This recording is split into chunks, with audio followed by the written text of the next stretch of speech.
Hey. Today has been a very busy day, but I wanted to hop on while I'm waiting for my face mask to cure, whatever, and talk to you just a minute. Today is Melanoma Monday. It's the first Monday of May, and so that is always set aside for melanoma awareness. Okay, so I want to share a few things with you about melanoma. It is 100% preventable. I would like to say 99% for sure. And it comes from sun exposure. It can even occur in places where the sun doesn't shine. Okay? That's the scary part about it. It can occur internally also. Not quite sure how this happens, but my dermatologist explained that possibly you might have a little place on your skin somewhere and then it would heal itself. But maybe there would be one or two cells just still left there. And so then they migrated into the body and got into the lymph nodes or some other, the bloodstream, whatever, I don't know, and went to other parts of the body. That is the scary part about it, okay? I'm from the generation that grew up with copper tone, okay? We tried to get a tan, okay? We thought it was cool. There is no such thing as a healthy tan. You might think it looks healthy to have a little color, but it is not healthy to get it from the sun. There are too many options now for sunless tanner that you just need to try one of those and get your color on your arms and legs from a bottle and protect your skin. Don't sacrifice your skin, your health, okay, basically for a tan. It doesn't look that good, okay?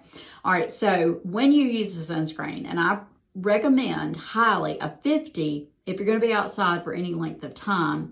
The SPF number, which this one is a 50, covers you for 50 times longer than it would take you to burn. Say your skin burned in 10 minutes.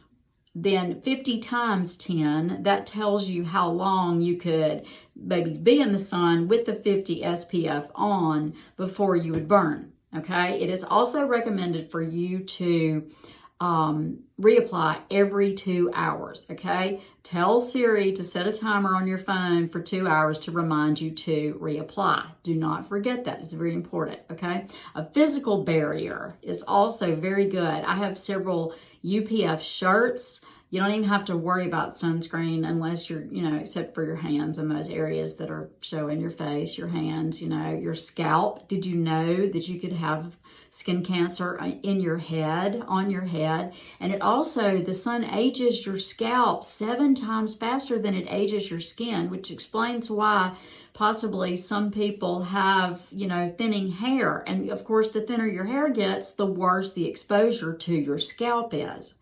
Okay, so wear a hat. Find a good looking hat, one that you can stand to wear around and get used to it. Okay, a physical barrier is a great idea for protecting your head. Okay, we spray our little granddaughter's hair, up in her hair and her scalp when she's going to be swimming in the pool and stuff. And, get a waterproof sunscreen for sure. And be careful with the sprays that you cover every area that you can. The sprays are very convenient. My husband loves a good spray, but you've got to make sure that you cover well and rub it in so that you get the full effect of it, okay? Sunscreen also expires. This one goes out in August of 23 this year. So I've got to be sure to use this one up before, I open a new tube of it. Now, you may have seen my neck, my upper chest here, and I want to explain to you about that because I haven't shown that to anybody. Only my family has seen, parts of it. 2.5 weeks ago, I went to the dermatologist. I am 6 months out from a basal cell skin cancer, carcinoma. I'm about 9 years, almost 9 years out from melanoma. No, actually almost 10 years out from melanoma. So I go every year and I get a total screen, okay? But you can bet that I keep a watch on my skin You know, and places that are itchy, places that, you know, have new little moles to pop up or anything like that. My skin is somewhat atypical. The little places I get are pink. Okay, my melanoma was pink. My basal cell carcinoma was pink. Okay, so I went for my skin screen, my 6-month screen after that last occurrence of skin cancer.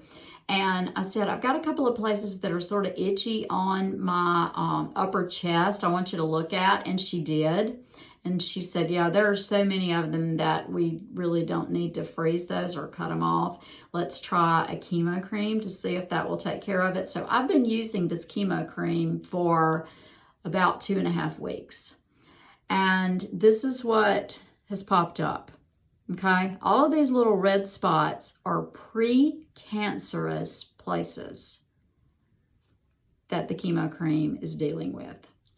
I'm hoping and praying that it's going to do the job, okay, and that I don't have to have any further procedures or anything done from that. Please join me in that prayer, okay? I am just going to beg you at this point to stop using a tanning bed, because that dramatically increases your chances of getting skin cancer, and that you get a good sunscreen and you use it faithfully, or a UPF shirt, a hat, whatever you need, okay, to protect your skin. And please, please, please protect your children's skin, your grandchildren, okay? The sun's power is more damaging. Those rays are more damaging than they were when I was younger. And these incidences of skin cancer are dramatically rising. So we have got to take better care of our skin. We've got to love the skin we're in and protect it. All right. Okay. If you'd like to talk a little bit more, or you want some recommendations for some good sunscreen, then please let me know. Drop me a message, get in contact with me. And if you found good value, then hit the like and share this with someone who needs to hear it. Okay? All right. Good night.